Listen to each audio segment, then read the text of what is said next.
Buen día, contadores. CADEFI te da la más cordial bienvenida al curso presencial de este día. Hoy analizaremos el tema Participación de los trabajadores en las utilidades.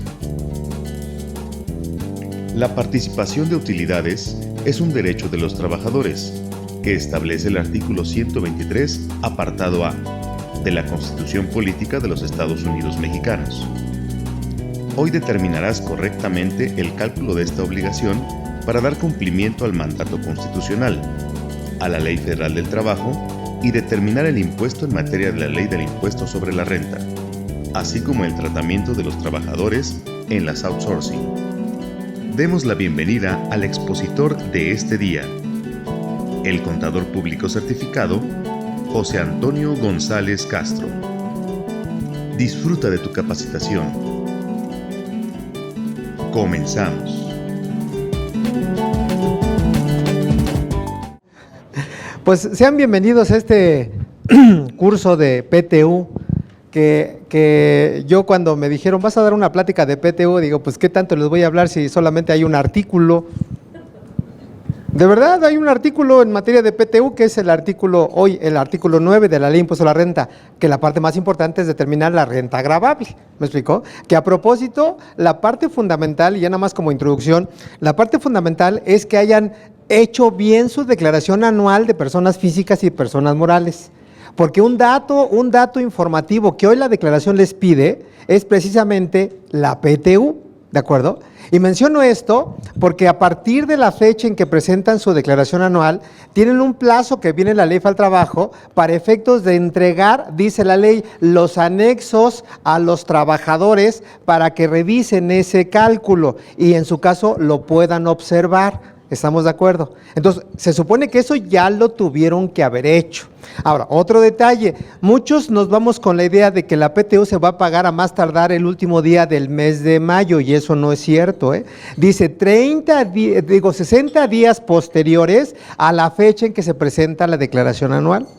Por lo tanto, si la presentaron el día 31 de marzo, pues cuenten abril cuántos días tiene, 30, y mayo cuántos días tiene, 31, por lo tanto el reparto de utilidades se tiene que pagar a más tardar el 30 de mayo, no el 31 de mayo. Y en personas físicas, pues se recorre un mes más, toda vez que la declaración de personas físicas se presenta en el mes de abril, ¿estamos de acuerdo? Ahora, dicho esto, también hay que recordar de que prácticamente todo mundo que tenga trabajadores y no asimilables, aclaro, trabajadores, los trabajadores tienen derecho al reparto de utilidades, con algunas excepciones que vamos a ver en la Ley Federal del Trabajo, que es el primer año, si fabrico un producto nuevo, si soy de la industria extractiva, etcétera. Ahora, ¿por qué menciono esto? Porque mucha gente piensa que las personas morales del título 3 no pagan PTU. Pueden no pagar PTU si no tienen ingresos diferentes a su objeto social, es decir, colegiaturas, donativos y demás, pero si tienen ingresos diferentes, sorpresa, sí hay base del reparto de utilidades, ¿de acuerdo? Aun y cuando sean personas morales con fines no lucrativos, ¿estamos de acuerdo? Ahora, otro detalle, en materia de RIF, también hay modificaciones a partir del 2017 en materia de reparto de utilidades. ¿Por qué razón? Porque los RIF hasta el año 2016 no presentan declaración anual. ¿Están de acuerdo? Para el año 2017 pueden presentar declaración anual, que mi consejo es que no la presenten.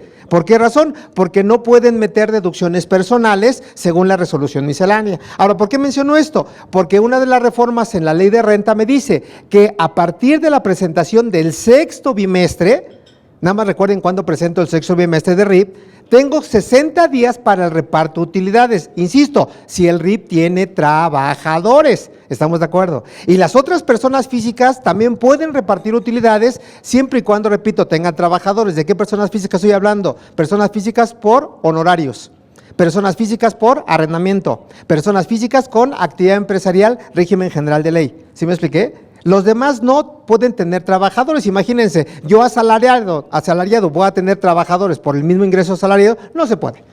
¿De acuerdo? No se puede. Tal. Sin embargo, bueno, si tuvieran, que no sería lo más ortodoxo, pues también tendría la obligación de reparto de utilidades. ¿De acuerdo? Ahora, hay un dato también importante. La parte central es la PTU. Sin embargo, la PTU tiene varias excepciones o varias aristas, como dicen los técnicos. ¿Por qué menciono esto? Tenemos que ver, como dice la pantalla, la parte contable. Tenemos que ver la parte fiscal y al hablar de la parte fiscal, el efecto para la persona moral y el efecto para la persona física. ¿Estamos de acuerdo? Porque la persona moral, que es el patrón, determina la renta gravable, hace el reparto de utilidades, etcétera. Y la persona física también tiene, obviamente, la consecuencia de que le van a retener impuesto a la renta. ¿Están de acuerdo? Siempre y cuando la PTU que se le pague sea mayor a la parte exenta que por ley tiene derecho. Que hoy ya no hablamos de salarios mínimos, hablamos de unidades de medida y actualización, las famosas sumas. ¿Sí me expliqué? Sin embargo, ¿por qué menciono esto? Porque hay un artículo que también lo vamos a ver, que es el artículo 28, fracción 30 de la Ley de Renta. ¿A qué se refiere ese artículo? A la parte deducible proporcional de los ingresos exentos. Ahora, un ejemplo, a ver si no nos resbalamos. Vean. Y tengan cuidado con su declaración de personas físicas, porque dio muchos problemas esa declaración. Pero bueno. Ejemplo, vean. Si yo tengo trabajadores, al trabajador le puedo pagar prima vacacional que tiene una parte exenta, ¿están de acuerdo? Le puedo pagar aguinaldo que tiene una parte exenta. Le puedo pagar prima dominical que tiene una parte exenta. Y así me puedo seguir. Sin embargo, el tema que me ocupa, le puedo pagar PTU que curiosamente tengo una parte exenta. Aquí la observación sería, o la reflexión sería, los 4 conceptos que ahí están, ¿se van a deducir en un 47 o 53% o solamente los 3 primeros? Solamente los 3 primeros, porque la PTU, por concepto, no es deducible. No sé si queda claro el comentario, porque mucha gente, he visto esto, que en la práctica suma esto, los cuatro, y aplica o el 53% o el 47% dice deducible, y esto no es cierto, porque la PTU por concepto, vamos a ver que de acuerdo al artículo 28 renta, es una partida no deducible. Y si aplican un porcentaje deducible, están simulando. ¿Sí queda claro? Porque la PTU por concepto es una partida en conciliación, gasto contable, no fiscal. ¿Estamos de acuerdo? Sale. Dicho eso, es un tema interesante, es un tema bonito y espero que tengan a bien hacerme todas las preguntas que deseen. Mi nombre, por si no me reconocen, si no me conocen, si no recuerdan, soy José Antonio González, ¿de acuerdo? Me pueden interrumpir en la hora que gusten y mandamos un saludo a toda la gente que nos ve en sus casas, en sus oficinas. Ahorita venía escuchando la radio, no están en sus camas durmiendo todavía, pero bueno, digo, no son contadores. Ok, pues vamos a dar inicio. Tema se llama Tratamiento Contable y Fiscal Laboral y de Seguridad Social en materia de PTU. Empezamos.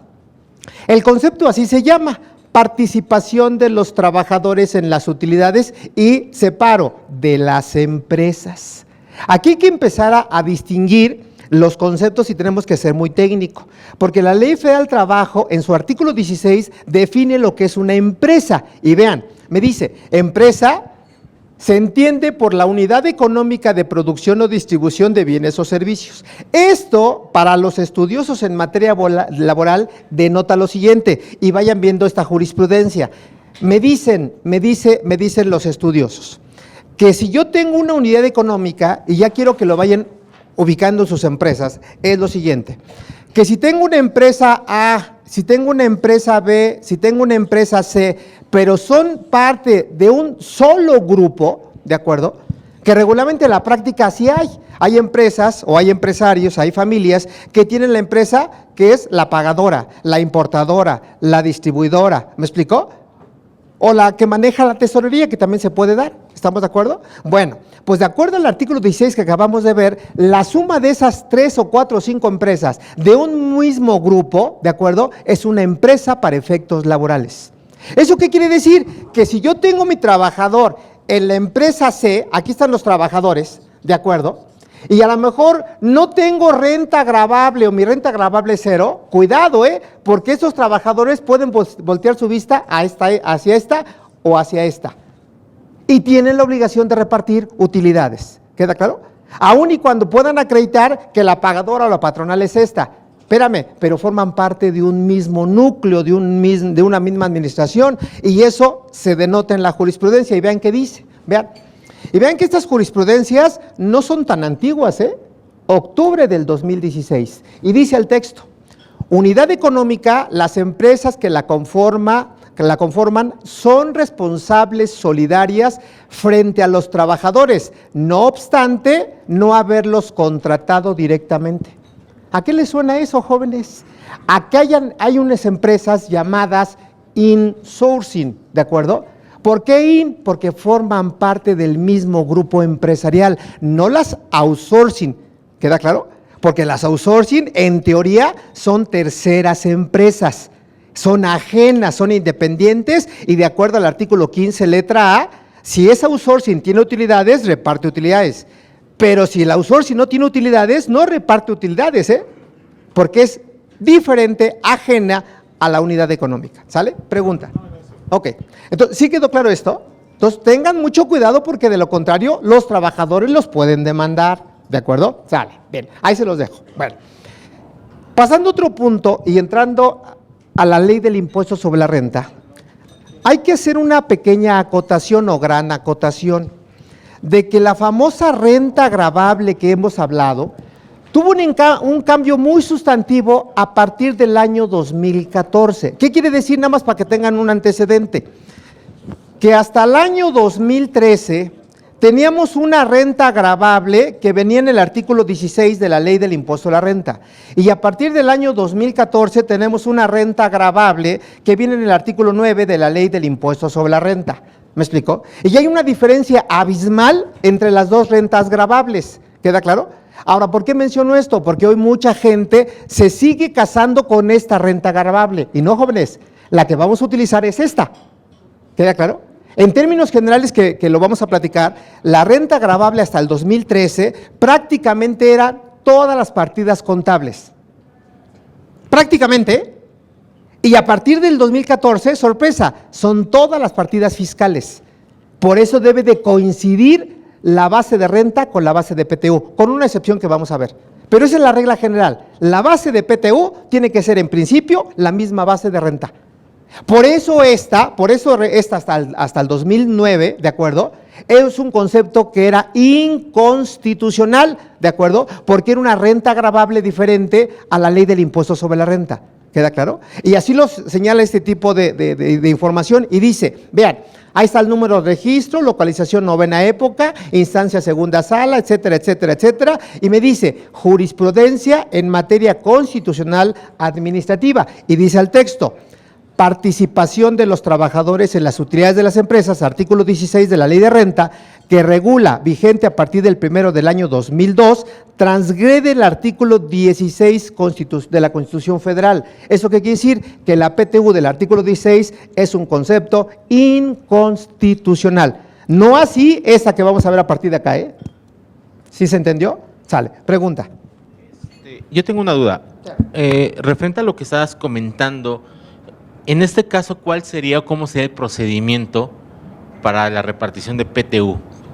En el tema de que, de acuerdo a la Ley Federal del Trabajo, lo determine como una sola entidad, una sola empresa. ¿Ahí cuál sería el procedimiento para repartirlo? Porque a lo mejor la empresa que tiene utilidades, a lo mejor no tiene trabajadores o tiene muy poquitos. Claro. Y la que no tiene utilidades tiene pues, muchos trabajadores. Entonces claro. Me queda claro que si se reparte entre los poquitos, pues les va a tocar muchísimo, pero claro. a los otros van a reclamar, entonces ahí ¿cuál será el procedimiento? ¿Cuál debería ser? Voy a empezar para que se vea la diferencia, comparando lo que es la insourcing con la outsourcing, para que vean un poquito la diferencia. Vean, voy a ponerle números. Sí, voy a ser muy práctico para que se entienda. Por ejemplo, vamos a poner que la empresa A es una prestadora de servicios, artículo 15, letra A de la Ley Federal del Trabajo. La empresa B, C y D, obviamente, son las empresas beneficiarias de esta empresa. ¿Qué quiere decir esto? Que los trabajadores están acá, aquí están los trabajadores. Esta no tiene trabajadores en principio, ¿de acuerdo? Sin embargo, un pequeño punto en base a la pregunta para que vean la importancia de esa duda. Si analizamos realmente el esquema, entiéndase que si estos trabajadores respecto a esta empresa A no tienen renta gravable, ¿a quién solamente pueden demandar? A esta empresa y no a estas. Porque la patronal es esta, no estas. Porque no se configura una unidad económica, porque estamos hablando de una outsourcing. Sin embargo, ¿qué pasa? ¿Qué pasa? Que de acuerdo al artículo 15, letra A, si ustedes lo leen con calma, no se puede tener la totalidad de trabajadores vía outsourcing. Debe de haber un porcentaje chico en estas empresas. El porcentaje que quieran, un 1%, el 2 o el 3. ¿Qué quiere decir esto? Que regularmente en estas empresas tienen que tener un número finito de trabajadores. Ojo, finito. ¿Me explicó? Los que quieran, 1, 2, 3, 4, 5, los que quieran. Y el grueso está acá. Ahora, ¿por qué menciono en base a la pregunta? Porque regularmente quien genera las utilidades son estas y no esta. ¿Y eso qué quiere decir? Que si estas generan PTU, estos trabajadores se van a llevar el 100% de la PTU. Y tengo un caso muy concreto hoy con una empresa que asesoro, que aun y cuando es chiquita, tiene una PTU de 150,000 pesos. ¿Y cuántos trabajadores tiene? 2. ¿Cuánto se va a llevar cada uno? 75,000 pesos. Y eso ni Dios Padre les puede quitar ese derecho, ¿eh? Ese es lo grave, ese es lo grave. Ahora, en el caso que pregunta el contador, vean, esta es una outsourcing. Ahora, veamos la insourcing, que es el caso. Vamos a pensar en el mismo escenario que esta es la prestadora de servicios. Y aquí está la empresa B, C y D. Y vamos a suponer que aquí tiene un concepto que se llama pérdida, es decir, no hay renta gravable. Porque esta es tarea del contador, que la outsourcing o la insourcing no genere utilidades, porque de lo contrario, ¿dónde está el negocio? No habría negocio. Sin embargo, siendo muy ortodoxos, y si tú realmente quieres beneficiar a los trabajadores, si esta tiene 10 pesos, esta tiene 15 pesos y esta tiene 20 pesos, sorpresa, la suma algebraica, esta es la base de PTU, de la empresa B, de la empresa C y de la empresa D, aunque esta no tenga renta gravable. Esa es la duda. Claro, claro. Entre la suma del 100% de los trabajadores de las 4 empresas. Claro. Pregunta. Digo, en lo que sería el primer bloque como el ejemplo, esa podríamos decir que se da en las empresas realmente de outsourcing, no sé, ADECO o cosas por el estilo.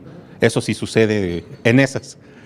En el esquema de abajo, pues ya estamos hablando de los grupos de empresas, de que una hace una cosa, otra importa y todo eso, pero siguen siendo bajo la misma grupo de accionistas, o no sé. Sí, es correcto. Ok. Ahora, nada más un dato para que vean la importancia de esto que estoy diciendo. Porque, insisto, a partir del 2014 decía, la renta gravable de PTU es la misma base de renta de ICR. En términos generales, con una excepción que vamos a ver. Les pongo en antecedente dos ejemplos reales. ¿Cuántas veces yo les he dicho en este foro que tengan mucho cuidado con los depósitos bancarios? Infinidad de veces. Ahora, hay gente que me hace caso y hay gente que no me hace caso. No tiene más de 15 días que me llaman por teléfono. José Antonio, ¿qué crees que pasó? 2 personas, pareja, esposos, quieren comprar una casa y siempre han hecho su ahorro personal, pero lo tienen en efectivo. Y alguien los asesoró que ese dinero lo metieran en el banco. Y metieron 3 millones de pesos en el banco. ¿De verdad? ¿Qué creen que hizo el banco? De entrada, obviamente esa cuenta está bloqueada. De entrada. ¿Y eso qué quiere decir? Que puede entrar dinero, pero no puede salir. Ahora, eso lo relaciono con este ejemplo. Si esas personas tuvieran una actividad empresarial, sorpresa, esos depósitos bancarios que no tienen origen, escuchen, es base de PTU. Es base de PTU. Y también tantas veces les he dicho que el artículo 33 del reglamento, del código que viene en los requisitos de la contabilidad, me dice que tienen que identificar todos los depósitos y todos los retiros de su contabilidad. ¿Sí me expliqué? Identificar y soportarlos con el documento fuente. ¿Sí queda claro? De lo contrario, moraleja, si no tienen la forma de acreditar, identificar de dónde vienen los depósitos, es base de renta, es base de PTU y puede correr el riesgo que sea base de IVA. ¿De acuerdo? Pregunta. Préstenle el micrófono aquí, jóvenes. De este lado. Referente a lo que comentabas de la PTU que se repartiría entre los trabajadores de las 4 empresas. Ajá. PTU, obviamente, la PTU la tienen las 3 empresas. Bueno, Sí, claro. la utilidad grabable. La que es utilidad base grabable. para PTU. Ajá. Aunque se le reparta a los trabajadores de la primera empresa que no trabajan para él, ¿sería disminuible sin ningún problema? Claro. Disminuible te refieres al acreditamiento, supongo. Sí. Sí, claro, pero pueden acreditar esta y esta. Ahora, hay que entender el ejemplo, porque eso lo vamos a aplicar, por ejemplo, en RIF. Cuando yo dije, la empresa A, que es la prestadora de servicios en la insourcing, tiene pérdida. Al Ajá. tener pérdida, entiéndase que no tiene renta gravable de manera independiente. Pero si le pongo un número al azar, vean, le pongo un número al azar, 30 pesos que fuera, la renta gravable, que es esta suma, no y solo no incluye estos 30. Porque los trabajadores no pueden participar de, ¿qué creen? De las pérdidas.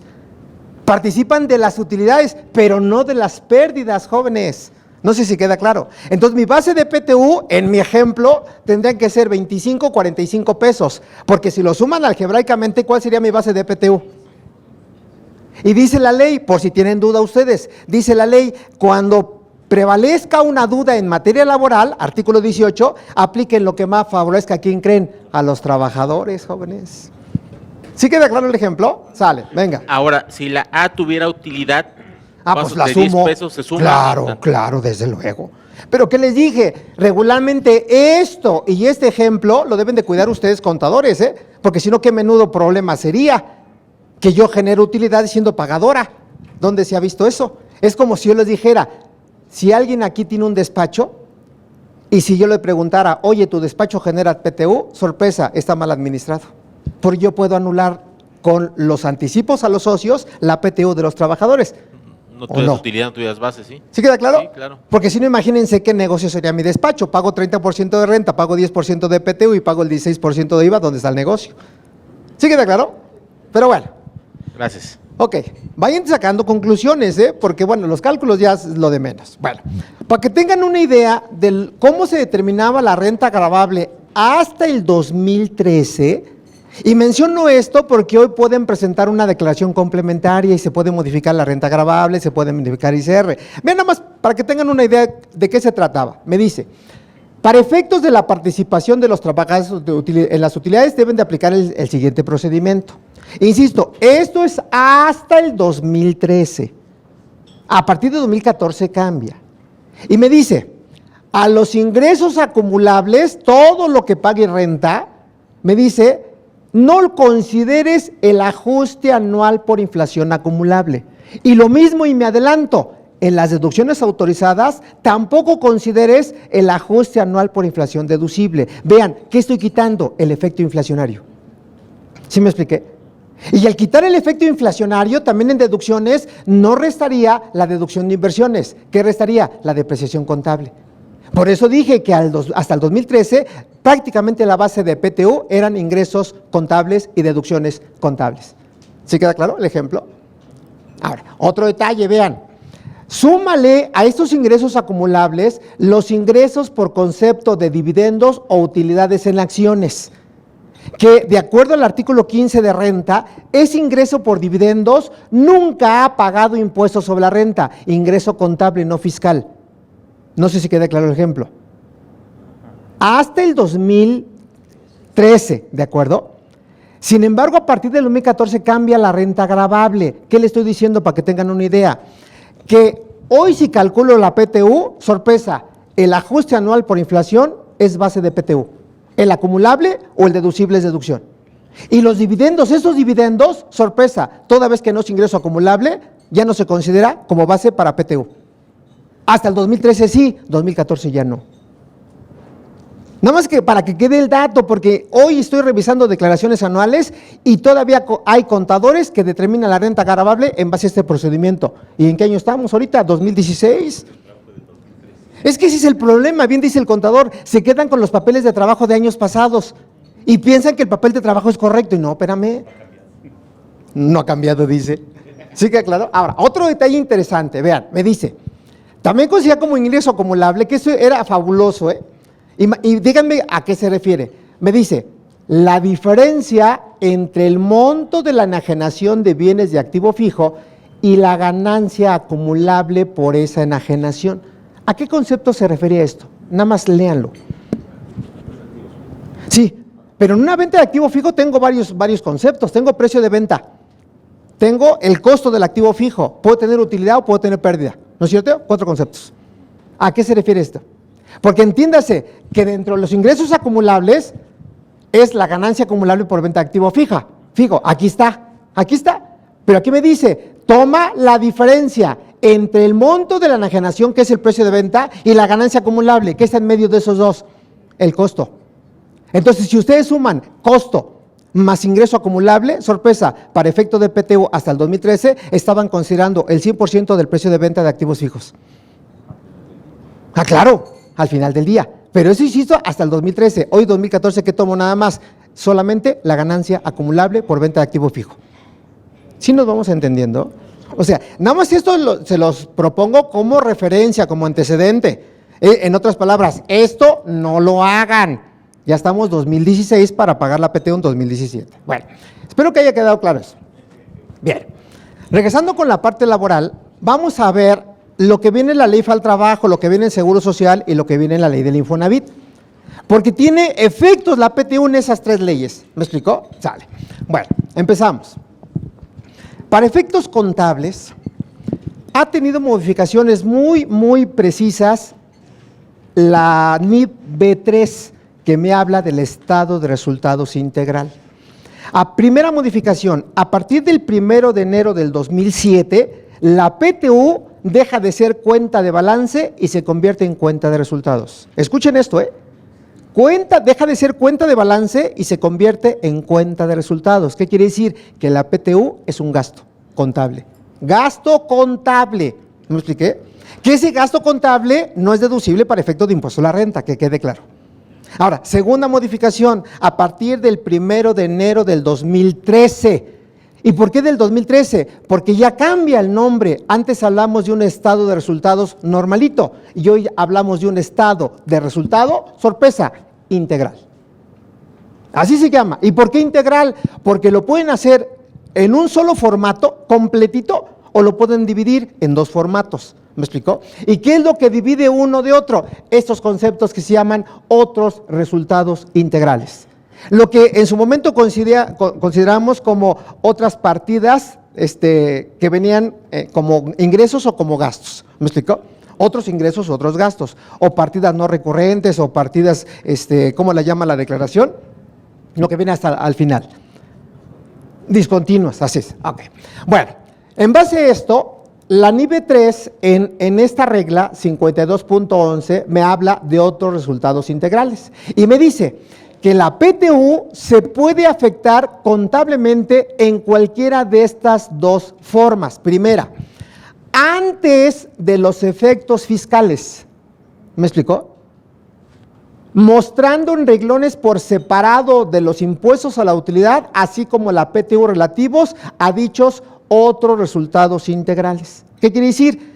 Que antes de que afecten el ICR diferido y el ICR causado, van a reflejar la PTU.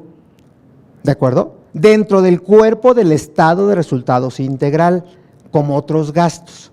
Sin embargo, si no lo quieren hacer así, pueden hacerlo en forma integral, es decir, no separarlo, pero la PTU tiene que estar mostrada, vean, en notas a los estados financieros. Es decir, a nivel informativo o a nivel registro contable tradicional. ¿Me expliqué? Ahora, ¿cómo se vería eso en un asiento tradicional? Diciembre tienen que provisionar la PTU y el asiento sería cargo a otros gastos subcuenta PTU dentro de otros resultados integrales con abono a la provisión de PTU, que es el pasivo. ¿Estamos de acuerdo? Y obviamente, pues esto debe de cuadrar. Concepto, provisión de PTU del ejercicio 2016. ¿Queda claro? Sale. Y en su estado de resultados integral del 2016, ¿cómo se vería? ¿Dónde se reflejaría? Simplemente vean la estructura. Parto de las ventas totales, menos descuentos, rebajas y bonificaciones, llego a las ventas netas, le resto costo de ventas o costo de producción para que me dé utilidad, de acuerdo, neta, utilidad marginal. Después le resto gastos generales, antes llamados gastos de operación, hoy se llaman gastos generales, ¿de acuerdo? Y me puede dar una utilidad o una pérdida de operación. Aquí viene el resultado integral de financiamiento, que antes se llamaba costo integral de financiamiento, hoy se llama resultado integral de financiamiento.